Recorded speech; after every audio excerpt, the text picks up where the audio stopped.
What happens when you mix dedication, commitment, guts, blood, sweat, and tears? You get Muhammad Ali. No, I'm not talking about the boxer Muhammad Ali. I'm talking about the runner Muhammad Ali. This episode is dedicated to Somali excellence and Black excellence. I hope you enjoyed listening as much as I enjoyed interviewing Muhammad.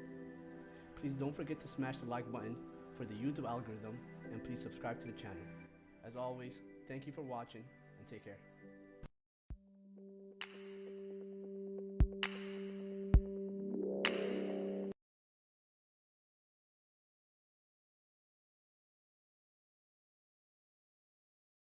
How you doing, man?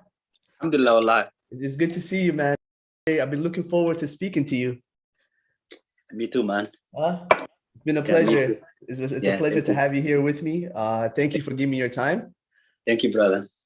How was your day so far? What have you been up to? It was good. I'm in Germany helping someone like my mom. Okay. My second mom. Yeah. Building the bathroom, new. Okay. Yeah, so I was like, I was handyman today since yesterday. Are you good with your hands, or like you have in trades and things like that? No, I have to get from the shop some things, you make holes, Yeah. and then get in the hose stuff. It was a lot of stress, go back to the shop, buy, it's not the right size, so go back and forth. Oh, yeah. Is that experimenting, because I never did before, just like trying. Do you have a lot of family in Germany? No, she's like my second mom, Got it. Someone helped a lot when I came to Europe, Nice. Yeah. How old were you when you came to Europe? I was 19. Wow. Yeah. And how was your journey? And then it was good to Europe. It was good. It was exciting, at the same time. It was difficult, new culture, new environment. It wasn't easy, to get there, to make a new adjustment, Right. like what we use it, the way we used to live in Somalia was totally different, Right. And that was like navigating around, getting your way, getting contacted with the right people, Were you always, before you moved to Europe, were you always in athletics as well, in sports? Yeah, I was running when I came here, but I was not good as now. Okay. Yeah, just like it's starting, I had that not that best time is comparing now, Yeah. No, I'm sure it wasn't easy. But before we go into your track and field life, would you ever participate in any other sports? Did you play soccer, or were you competitively playing other sports in the past? No, never. Never. Oh, okay. Yeah, when I was young, you used to play. Yeah, everybody loves in Somalia, playing football. Make your own small football out of socks and stuff. Yeah. And we used to play that. I think you grew up in Somalia too. No, I grew up in Eritrea. Yeah. So same Eritrea. When you go to the streets, there's no stadium, there's no soccer field. You go there, and there's no coach. Nothing. You play with your friends, and then most of the time you have like this fight between you. Yeah. No, so my mom didn't want me, go with the kids, have to make trouble, So I was like, my mom was saying, don't go to football, It wasn't a football, it was just like playing in the streets. But then my mom didn't want, the trouble I'm bringing home. Right. So I thought, I'm gonna run. And then one day we didn't have a ball, and then we were betting money, Somali shilling, who does the most laps, and then I was doing 9 laps, and then nobody was with me. Then I said, I did 10 laps, and then from there it started, slowly. And slowly starting to pick up from there. Yeah. So you were what do they call it? You were a runner. You were a track star from the beginning. You had it in you. No. I was not good at all. I was not good at all. Maybe I was the slowest, but I was like the most determined one that says, okay, I will finish. I will finish at the last, but I will finish it. You know, Very committed to goals. Yeah. That I was thinking, oh, I was stronger than the others mentally, but you know, not physically, not speed. You know, nothing like that. So walk me through your when you first start running and you first start racing, you're like, okay, you know what, I have a good chance here to be very successful in running. And what went through your mind when you first actually saw the accomplishments and that you actually have a really good chance and you can be very good at this sport? How did you feel? You know, when I started, oh, I can be good with it. You know, it didn't start like that in one day. You know, oh, I can be good at with it. You know, but then you start building up, and then you see things that wasn't possible. You know, that you were thinking, oh, okay, if I ran that time ever, and or you see an athlete running so fast, and then you say, if I ever become like him, I would be so satisfied. You know, and then you reach a point that you beat that guy or friend, or run that time that you were dreaming, and then things improve, and then you say, oh yeah, if you put a lot of work on it, and then something good can come out of it. Wow. Did you have friends that you were running with also that were also starting to get involved in long distance running? Yes. That used to challenge you? Yeah, they were better than me. Oh man. And so just to share with the audience, so you run the 1500 meters, also 5000 meters. From what I know, is there any other long distance running or any other track and field competition that you're involved in? And last year's I was running mainly the 5000, and then before my main 5000 race of the year, sometimes run 1500, you know, to get some more speed, you know, get ready and faster legs, and run 1500, but that was not my specialty. And mainly I was running the 5K and in the summer season, and you know, when you go to the winter, run cross countries and road races, you know. But last year I ran my first marathon last year, and this year I ran my second marathon. So far I ran 2 marathons and a lot of half marathons and 15Ks, 10 miles and 10K on the road, you know, such things. Yeah. So marathon, look, I've never participated in a marathon. That's like in my bucket list. I always want to be part of a marathon. How do you prepare for a marathon? What is the process like in your mind? A lot of mileage, but mainly, you know, you have to accept it. You know, when you run 5000 till half marathon, you think, oh, I get under the control the distance because I can run each training. I can run that distance. You know, when you run a longer run, you almost run more than a half marathon, and every day you run 10K, whatever, you know.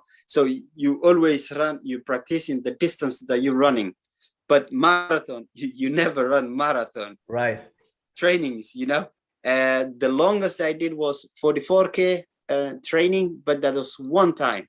That 44K. was one time, yeah. Wow.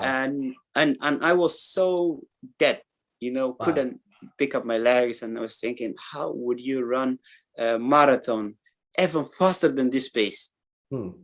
And the pace I was running 44K was like 227 pace if I would run a marathon, but that was altitude different. But you know, mainly you have to accept in your mind, oh, I'm marathoner now, I'm training for marathon. It's different scenario, and you take the last week of the training, you take it easy, you have fresh legs, and it's a race, you know, race atmosphere, race excitement, you know, it's different. So you have to play, this is marathon, but it's different than training, you know. And then when you accepted that, then I think it's easy. And in a marathon, like positioning yourself, where do you want to position yourself? How do you pace yourself in the race, and when do you like go for the, you know, for the kill? What is some No, strategies? Like, how do you?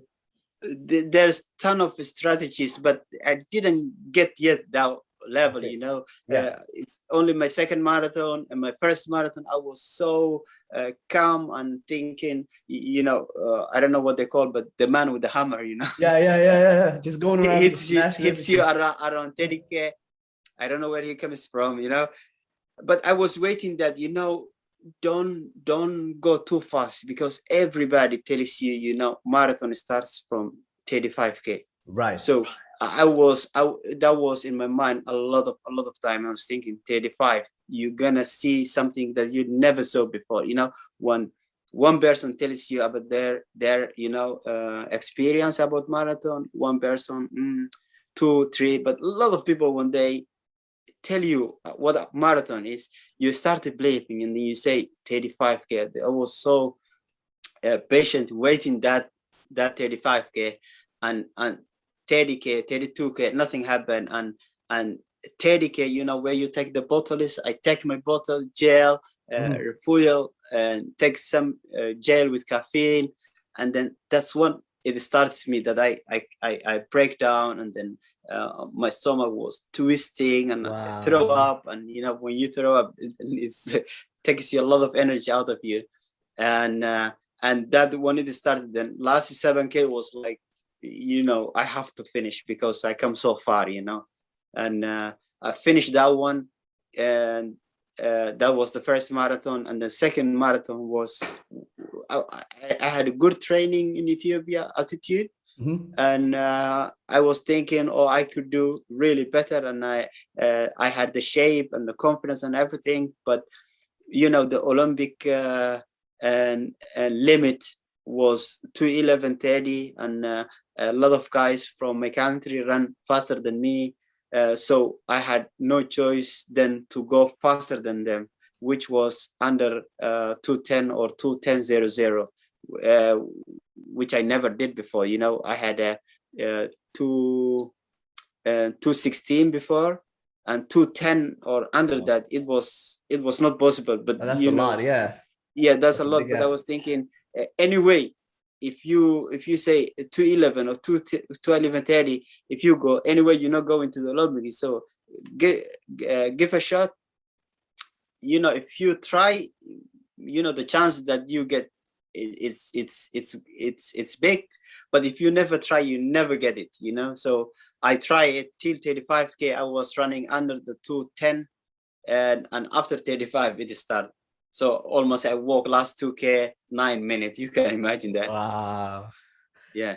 You kind of shared something with me that I always wondered, which is when the marathon and when people are in a marathon and they're running, and there's people on the side giving them like water and drinks, like caffeine, like as you would say. I never knew what they were giving to them, but now you've kind of clarified it, because I guess No, they give mostly, you know, not protein, but they give like carbs, you carbs. know. Okay, So gotcha. you need a carbs. Yeah. And some people take electrolytes, Right. and then you get these gels that uh, fills you up with a lot of carbs, so then your muscles, you can still go, you know. When you go after 30K, then you feel hungry. Yeah. Right. Right. Yeah, before the race you cannot eat a lot, and then it weighs you down. And then it's good, you know, that you take drinks and containing from carbs, you know, at each 5K. You know, when you miss the first 5K, it will punish you when you reach 25. So even if you're Wow. not hungry, if you're not thirsty, you should take the first 5K, the second, you know. But when we get the drinks, it's not going to our system quickly. So the one we take now then will have effect after 10 minutes, 20 minutes. So you Right. have to take before you need it. That makes much more sense. Yeah. And you also stepped in training in Ethiopia, and that, I guess, because of the altitude. And why is it that that region of the world, Ethiopia, Kenya, Somalia, like, why do we create such good runners and long distance runners? What is it about that place? You know, it's mainly about the culture, you know. and that people love to run, you know, especially Ethiopia. And there is this whole city and everybody's running. And when you run, and you know the culture, you know, says, oh, he's a runner, and the family runners, and then the cousin runners, the aunt runners, you know. Yeah. So it's kind of culture, number one. And then when it's culture, and then everybody's running, maybe in Europe, you know, football culture, in Holland, skiing on the ice is culture, you know, they're so good at it, even if they're so small country. And so it's number one, culture, and number two, you know, the environment helps them, because the altitude, it's higher than the sea level, about more than 3,000 meters above sea level. So and there's no money, there's no a lot of oxygen there, so it makes you stronger and breathe well when you come down to the sea level. So, Mohammed, I want to know about you as an athlete and what your strengths are, and what helps you be a very strong athlete and a runner. What are some of your strengths when it comes to like track and field, and the reason what helps you become very successful in the position you are today? I think patience, you know, patience, everything, you know, you can work really hard, but if you're not patient, you know, you can't reach, you can't go far, you know. You may have injury, you need the patient, you know, say, I have injury now, it will be over maybe few weeks, 1 month, a year, you know. Be patient, you know, believe in yourself, say, yeah, I can do this, you know. If you don't believe me, you can't do, and the body and the mind will not agree also, you know. So be patient, and be confident, you know, what you're doing, and take a lesson about your past, you know, where you were before, and then where you are, and then you can imagine where you're heading, you know. And it's not only running, also all life, you know. You should compare yourself, you know, with your past now, and then see where you're heading, but not always, you know, compare with the others, or he runs faster, or he's doing life good, you know, so I should be there, or this, you know.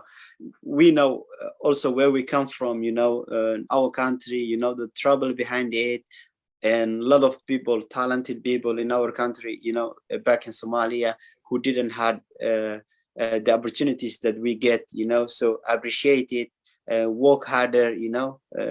Say there is people who even deserve it more than me, who didn't get this opportunity. Don't waste it, you know, don't waste your time, and always make small progress. That's amazing. That's wonderful to hear coming from you, especially somebody who has the experience and who has the journey. Did you have a strong support system around you, especially when you first moved into to Europe, and in your journey? Did you have a lot of people that were very supportive of you and your goals and dreams? Yeah, yes, exactly. Yeah, when I came, immediately I get contacted with the local club, and running with them. And you know, as you know, when you come to new country, you know, you have to be member of one group, you know. That's human nature, you know. It's that We want to belong. you feel, you feel home, especially, you know, when you come to Holland, wherever you go, then you need to be part of one group. And the part I was, one of them was athletics, that I felt it doesn't matter if they black, white, whatever religion they have, but they felt so close to me. And because we do the same sport, and we make so much kilometers, and each of us, you know, feel is what we feel, you know.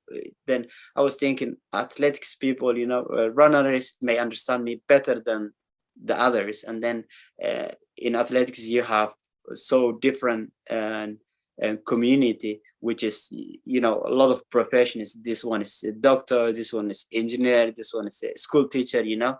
So all you need in life, you get in that group. So when I want to go to school and start education, then you may have someone help you with, you know, how it works, you know. I will tell you example. When you want a new life, and then start, for example, a school, it may take you longer way and money lose, and you know, you don't know the rules, you know, the culture, you don't know how it works, you know, it may take you longer way, and and if you get someone who may help you, you may get a shortcut, you know, tell you, oh, I know how to do it. You have to apply this and this and this. It's easy this way, you know. So that was big support to me, you know. A lot of people from athletics who were helping me with school, with the running, with a lot of things in life, and I'm so grateful that I had them. Did you have connection with some of these people prior to you moving to Europe? Did you already know about it, or you just met them? No. Just come, go to the athletics club. I asked a guy. One guy told me, you know, I was running, and he said, "Oh, you run?" Yes, and he showed me a newspaper. He say, you know, this guy Said Hayak. He's a guy from Morocco, and he was fasting yesterday, and he ran 10K, and he won. He said to me, "Say, oh yeah, where does he run?" He say, "To the athletics track," and he give me like a map on a paper and printed me, and he said, "This is the athletics club." And then I was running there. It was 8K, asking people, "Oh, it's free." They didn't know how to read the maps, the stuff, you know, running there. You know, the bikers, the people biking, asking, "Oh, where's the athletics club?" And then go there. Finally found there, and then met this athletes, and then can I join you? And then he said, "Yeah, you're welcome." And then we run together. "Oh, you run fast. Oh, good." You know, exchange names and stuff, and then. And next week, every week I was going there, 3 days a week. And then the other day they give me a bike. "Oh, you can go with a bike," you know, because I was running 8K from where I was living, train with them, back 8K. It was not tough. That's hard. Now when I see it, it was tough, but that was the mentality I had. Like, it was nothing, you know. Yeah. And no, and nothing was handed to you, right? You've earned everything up until this point, right? Like the fact that you have to run 8 kilometers every day just to get to athletic center. That's amazing. Yeah, but back in the days, it seemed like it was this was what I needed, you know, right. People that I can feel good when I'm around them, you know, run 8K, but then have little chit chat, talk with them, and run with them, and then go back, and then you're not expecting anything, but then you're running. And then this lady was a athletics club trainer. We still have a good connection, and she gave me the bike, and she said, "Oh yeah, you can go back, you know, the bike." And it was looks, you know, and then from there you start, you know, building relationship, and then connecting with the school, you know, where I graduate college, Johan Cruyff College, you know, is a college that's set up for only athletes, you know, sporters, you know, that a sporty person should have career after, you know, sports life. And so you go there, and then get education, college education, and then so you can be like a second chance when you stop running, you know. I graduate there.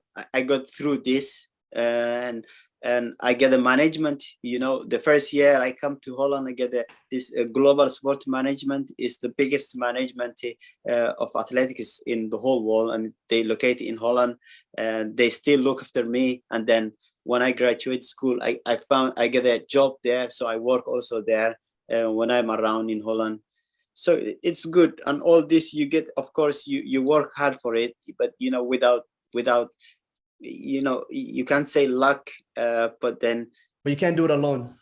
You can't do alone. You can't do alone. You can't do alone.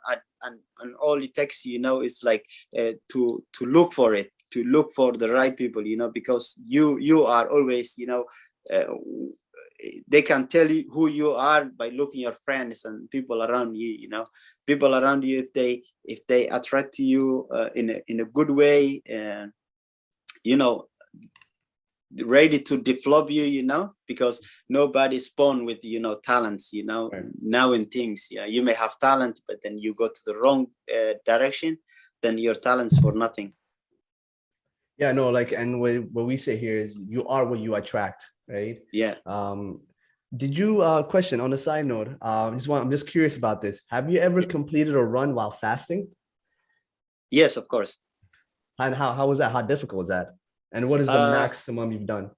The longest? And 10K on the road, but it's not, you know, it's not like you have to always plan. You know, when there's a fasting, you can train, but then you don't have to go races which are like super fast, and then you want also to make a good impression, you know, because when you are athlete, and then in this level, you don't want to, you know, just to run and then make a bad race. It's not good for your name, it's not good for your business, you know. So you have to plan before Ramadan and say, oh, this is Ramadan, I'm fasting these races. So a champion from this season, you know, it may be 2 races, you know, the whole Ramadan, a champion this, and then you plan, but still you keep training. Well said. Well said. Yeah, and you don't, like you said, you don't put it, because it's Ramadan, you don't stop training. You just adjust to it and do other things that you can do to help you prepare for the competition.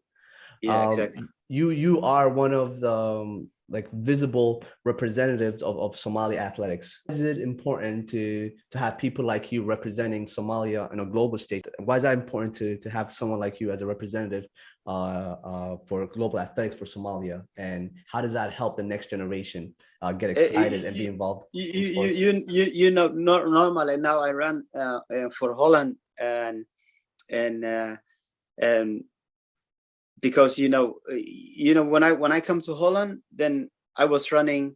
I didn't have Holland nationality, so I was running for Somalia. And 2015, before I take my Dutch nationality, then I was still running for Somalia, because you will come under the flag of Somalia automatically. And I broke also the 5,000 national record of Somalia, and still I hold it, that one. But then now I run for Holland, but you know, everybody likes, you know, everybody wouldn't ever, you know, wanted, you know, to go away from their country, you know, if they have, you know, the opportunities and the safety and everything that they have, you know, somewhere else, you know. Nobody wish, you know, to go and run for other countries. But since we're here, you know, we didn't example, and in my opinion, you know, I didn't want to, you know, waste my talent, you know, waiting till Somalia will get better, you know, because your age is going. Absolutely. And it doesn't matter also which country you run for, if you represent a good behavior, you know, and good personality, and whatever you do, but still you will be called Somalian, right? Yep. You're from Canada, but Somalian, yep. Canadian, you know. Yep. So instead of, you know, representing our name, not only Somalia but whole globally, you know, wherever you live, that's your second country. Is the country that gave you the opportunity. Is the country that welcome you when you had nothing, you know. So at least we will show our appreciation to this way, that we and participate the community things, you know, like be a police guy, or be an athlete, or be a social worker. But the community we live in, then we should represent also in each possible way, you know, that we are a part of the community. And then waiting, oh, Somalia will get better in 2030. 2030, you will not be here. You know, represent your country and through other countries, and by also showing, you know, your appreciation to the new country. And then better, you know, if you're Somalian, and some people say, oh, why didn't you run for Somalia? Of course, I can't run for Somalia, and because the situation, you know, and you don't want to stand and then wait till the time passes. And you should be, any Somali should be proud, you know, whatever we do. If Somalian actor who lives in America, representing America or Holland, whatever, everybody as Somalian, we should be proud, because we're representing in a good way. Oh, that Somali guy, you know, we're not like, oh, that Somali guy who does bad things, you know. So you are right. If I'm not doing bad things to represent both countries, you know, good things, then everybody should love it. you're absolutely right. And I really like how you stress the point that yes, you are not running for Somalia, you are running for the Netherlands, but you are still visibly representing Somalia, and people can see that. So your behaviors, your demeanor, and how you act is still representation of Somalia. So Exactly. you are representing Somalia, but just with a different flag.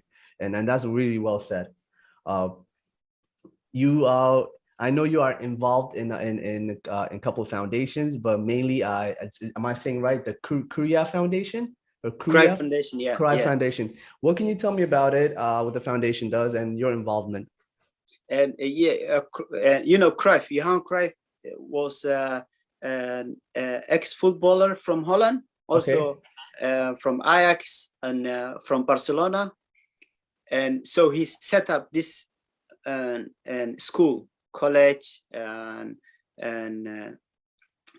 university that, you know, first of all, he didn't go to school. So he was a good player and well-known, well-respected player who reached so many achievements, but he didn't go to school. And you know, he said, well, if you are a sports guy, you're not stupid. You know, you can learn things.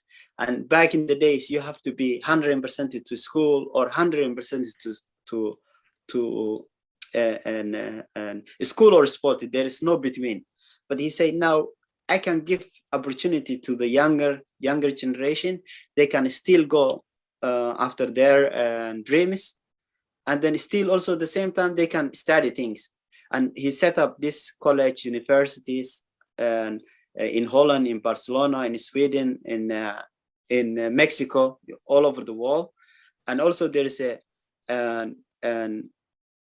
foundation under his name, Johan Cruyff Foundation.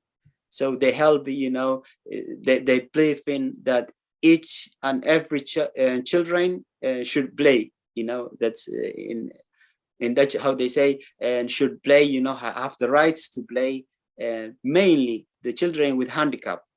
Ah, wow. So this foundation supports the children who have handicap issues. Maybe you can be a wheelchair, maybe you can't move, maybe you can, but you are still a child. So you deserve to play, maybe with your wheelchair, with help, someone helping you, picking you up, then you kick the ball, and then they build and Cruyff courts. It's a small and a small grass field, and then they close it with the wires, and then in the center of the cities, you know, where you can't find where to play. So the kids, instead of going on the streets, then they have there they can play like an indoor football. And so they have a lot of places in Holland, almost every city. And then they have Cruyff Lane. Cruyff Lane is like a small, also that version, but most school is in Holland. So the kids can start from young age how to play and do things. And also they do a lot of work in Barcelona, in Mexico, in South Africa. They also do the same things.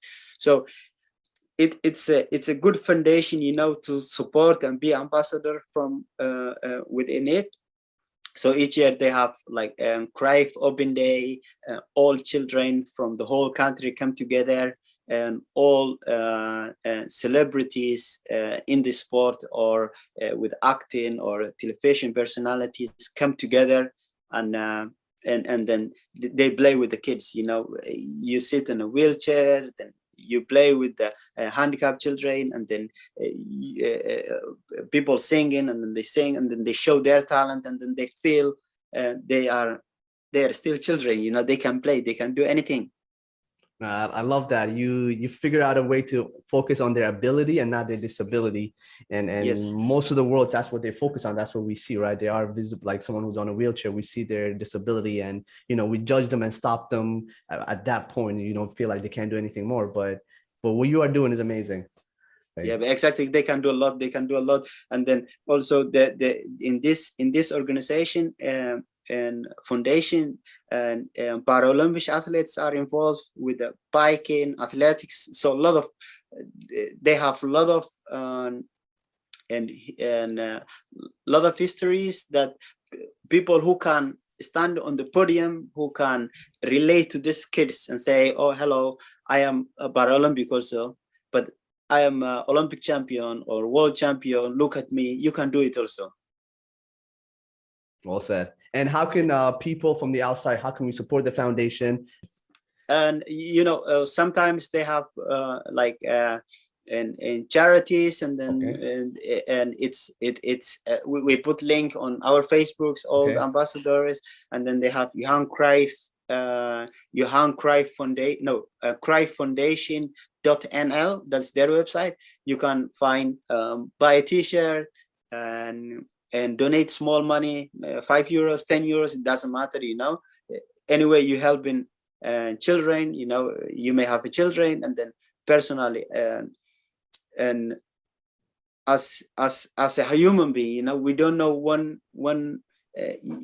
our legs, we run fast, we do whatever we want, our legs, our hand, they're not guaranteed, you may get car accident, you may be handicapped, we are younger people, tomorrow when we have a family, we may have kids, who are handicapped, so it's Allah's work, who has legs, who doesn't have, we can't decide, so at least what we can do, is like to make a path and for our insurance, for the kids coming, for all the people need now to put a path that this is normal, that we help each other, and then do good to each other, and then luckily everybody will understand, and it's a good thing. Mohamed, there's nothing else I want to add to that. Like, that's well said.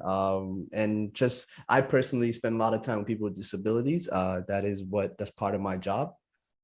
And exactly like you said, we are seconds away from also being in a position where we need somebody to support us. Like you said, it can be in a car accident, one bad slip fall, and we depend on somebody else for the rest of our life. So might as well build that karma, and then, while you can, and ahead of time, and support those people that can be supported to the best ability. So it's wonderful what you're doing. And like I said, we're going to add all the information and how to reach the foundation onto this podcast, and hopefully people can follow and can reach out to you. And I'll personally be getting a share. So thank you, brother. Thank you. What is a piece of advice you've gotten from your coaches that really helped you out throughout not only just your journey as an athlete, but your journey in life? What is some piece of advice that really stick with you, that you carry with you every day?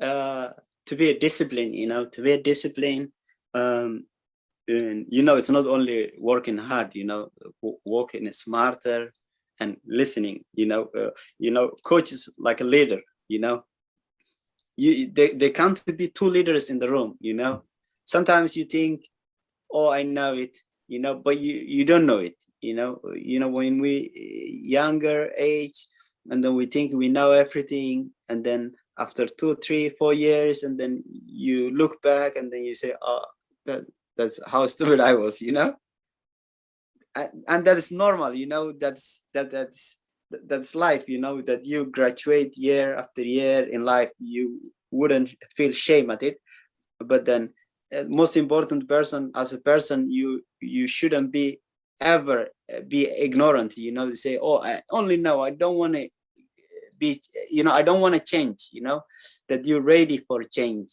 that you are ready to accept the things that you were wrong 6 months ago, so that the coach teaches you, oh, this, and then sometimes maybe you don't agree with him, and then later you find out they were right, then so gives you guidance, trust the coach 100%, what they give you, because there is a logic behind it that, says to you, you have to run 400, 600, this, that. Of course, ask him, why, coach, what's the reason we're doing this? Then I explain this, and then, good for you, instead of taking everything, okay, coach is right, but question him and why we're doing it, and thinking about, oh, this is education for me, to understand more. But don't be ignorant, question him, because you don't agree him, say, oh, this is, oh, I know better, because he was coaching so many people, maybe 10th generation athletes, Before you and even born. or even more, you know. Yeah. And then he knows the process. So take the process and then understand it, analyze it, but you know, don't be critical all the time. Like you said, learn to be a student first, and follow before you get Exactly. your Yes. opportunity to lead and be Yeah. in a position of a leadership. I have one last fun question for you. Just this is something that I ask all my friends, Yeah. and just to see maybe, so I'm going to switch it up a little bit for you and to see what you think. So it's like a would you rather. So would you rather, you know, win, be in the Olympics and, you know, win a gold medal and you're the first person. So within the 1500 or the 5000, or be the last person to take a penalty for your country and to win the World Cup. Which one would you take? Gold. Oh, you take the gold. Yes. Why? Because Olympics mean a lot to me, you know. Olympics mean a lot to me, and you know, when you think about Olympics, it's not only about running. It's all about the different sports, you know, football, running, swimming, everything, you know. Of course, football comes each 4 years, also Olympics, but football is like just a football, you know, and the Olympics, it's All the sports. before football, you know. Olympics is like a culture, and then all the games coming together, all people celebrating, you know. It doesn't matter if you play tennis, if you did that month of the Olympics, everybody is, you know, feeling the vibes. It's true. It's true. Well said. Well said.